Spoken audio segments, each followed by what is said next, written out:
have approximately 5 pieces of paper in my hand. I will read them word for word, as when I practiced, I remembered a lot of it, but now that I see all your faces, I kind of want to speak a little bit. So I'll do my very best to come from the heart, but it's really word for word off here. So to make it very clear, I just want everyone to know, if you can't tell by the shakiness in my voice, that I'm absurdly nervous. And there's been a lot of high expectations about this speech, so I'd like to put everybody on the same page. Let everyone get to a 0. So when I don't meet your expectations, you're not disappointed. And when I surpass a 0 with a 1 or a 2, you're ultimately surprised. Thank you. Thank you from the crowd over there. Okay, so I'm only on paragraph 2. Now moving on to the logistics. So when it came down to writing the speech, I immediately thought back to my sisters Elizabeth and Carrie, and how they spoke at each other's weddings. I knew I had to do something a little bit different and something a little bit memorable, but it was kind of hard to top because Carrie, she had a fairy tale account of a football captain and a head cheerleader. It was gross but funny. And then my sister Elizabeth, who isn't always funny, was hysterical. So that put a little bit more pressure on me when it came to writing this. So when I was trying to put it all together, I knew I wanted to touch base on a few different things without dragging on too long. I wanted to make sure I discussed the relationship Kimmy and I shared, along with not trying to embarrass her too much, but hitting a few key points that everyone should know about. But as I began writing, I realized I was missing a few crucial pieces of information. Given the substantial amount of time these two have been together, I realized I actually had no idea how the love story began. So I did what any good sister would do, or any graduate student would do. I started to investigate. I did some research, I asked some questions, and I got some information. I sat down with Kim earlier in the week, and I said, hey, how'd this all get together? What happened? Tell the story. So then I was thinking, well, Elizabeth Carey, they were so funny. I've got to tell the story of Kim and Mark in a funny way. Ooh, how am I going to do that? I'm not so funny. We'll see how it goes. So if you could all just bear with me for a quick second, I would like to tell you the story about how Kim and Mark got together. The only way I know how to do this is a little background music. So DJ, if you could hit it for me, that'd be great. Now this is a story all about how Kim I'd like to take a minute, just sit right there. I'll tell you how you fell in love with Mark's curly hair.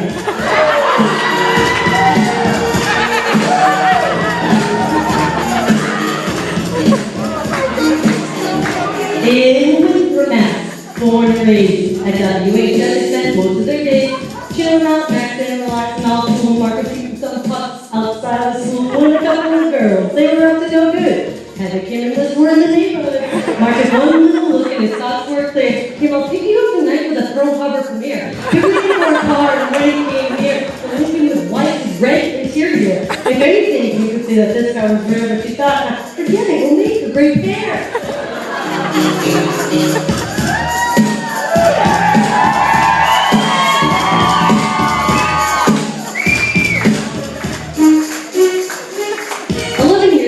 Since that first date, Mark got them on me before it was too late. Thanks to that move, that's why we're all here. I'll now end this rap and be more sincere.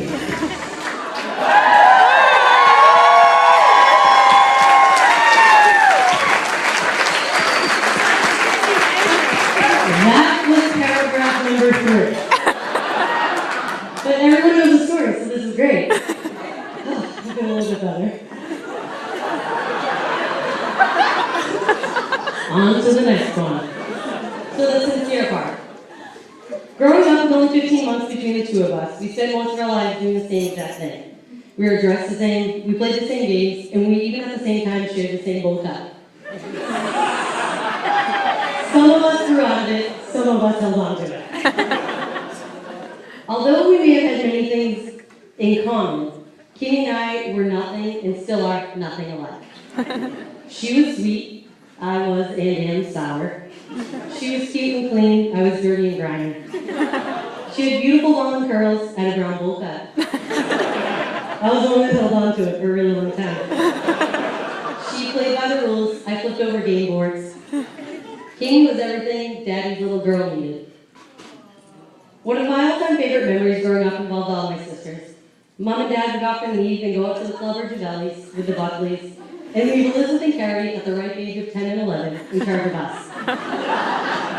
It was like clockwork every time. The door would lock, Kimmy would cry. Mom and Dad would walk out the door and Kimmy was hysterical. And she had good reason to be. Elizabeth and Carrie were our ringleaders. I lost my train of thought. Here I am. I know you love the rap, didn't you? As soon as Mom and Dad walked out the door, we cleaned up the living room of all its furniture. In a matter of minutes, and it turned into a wrestling ring. Four cute little girls wrestled each other like it was no big deal. It's important to note at this point, when we were very young, I had about 10 or 15 pounds on Kim. And I kind of had the mental capacity of a grizzly bear at feeding time. And I remember when I said Kim was cute and sweet. Yeah, didn't work out well. Elizabeth and Carrie would flip a coin and see which sister they would represent in that night's fight. If you got me, there was a good chance that as my coach, I would eventually attack you and beat you up. But I'd probably win. But if you got Kimmy, well, chances are you'd spend the rest of the night trying to figure out how to tell her not to tell Mom and Dad. Poor Kimmy had no idea what she was in for. I'd tackle her, she'd scratch me and dig her bony little elbows or chin into my back, and we'd both cry. When Mom and Dad came home, it was like nothing ever happened. This routine went on for several years. As we grew older, we continued to fight. Although sometimes we converted back to the old school ring and fighting days, our middle and high school years were spent fighting for the same position on the field or arguing as to who was going to wear what shirt out that night, or who was going to steal Elizabeth's shirt. Thanks, God. But as time went on, I quickly realized that my greatest rival and competitor was ultimately my greatest asset and best friend. Once I came to this conclusion, I started using it to my advantage. On the field, we learned to play off one another perfectly to a degree that can only be obtained by sisters. Often, the opposing coaches despised us because they couldn't figure out which Lally was supposed to come through. Off the field, we managed to work Mom and Dad like well-oiled machines. We would figure out ways so that both of us could stay an extra 15 minutes down the center with our friends. Sometimes we'd make pacts with each other so that Mom and Dad would find out about something someone else did. Usually Kim got caught for a lot of things. That's really surprising because I'm fresh. All those little things, I definitely wouldn't trade for the world. I'd keep all the secrets. I'd tell all those little lies to keep you out of trouble, and I would hope you'd do the same. Lastly, I'd like to leave you two with words of advice, but considering my singlehood.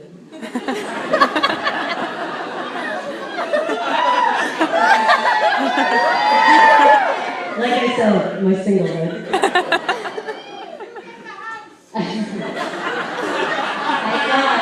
Considering I am in no position to give any advice to anyone about a happy marriage, I would consult the experts in this matter. Collectively, they share 65 years worth of marriage and advice. Who better to listen to than your moms? Mom, my mom, Mary Lally, the pretty little lady in purple over there, shares this with you. Always listen to each other, even when you think you're right. Which is pretty damn good, Mom. Debbie says, to be good partners, don't lose yourself. Have your own friends and your own passions. I'm on the last page, bear with me. Mark. If there's any piece of information I can give you, it would be this. Remember that actions always speak louder than words. And when I say that, I mean, when you and Kim get into a fight, or you get mad at her, as it will happen, remember you can always win her back with a yes dear, you're right, followed by a Big Mac and a large fry. Everyone knows the way to Kimmy's heart is with a Big Mac. But you wouldn't know, considering the outfit she's in right now. With that being said, Kimmy, although I may not always show it or say it, I'd like to take the time to thank you. After all the years of arguing, fighting, yelling, and laughing, thank you for always being there for me. I'm truly lucky to have you as a sister, and most importantly, a best friend. And if you don't believe my words, I will follow my own advice and have actions speak louder than words.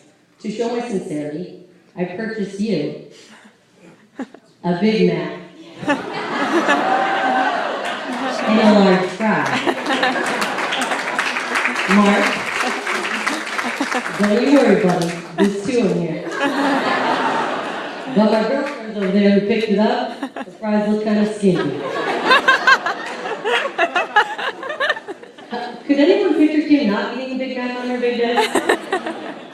With that being said, now, if you could all raise your glasses and join me in wishing the new bride and groom a life full of love and happiness. I have nothing left to drink. Salute.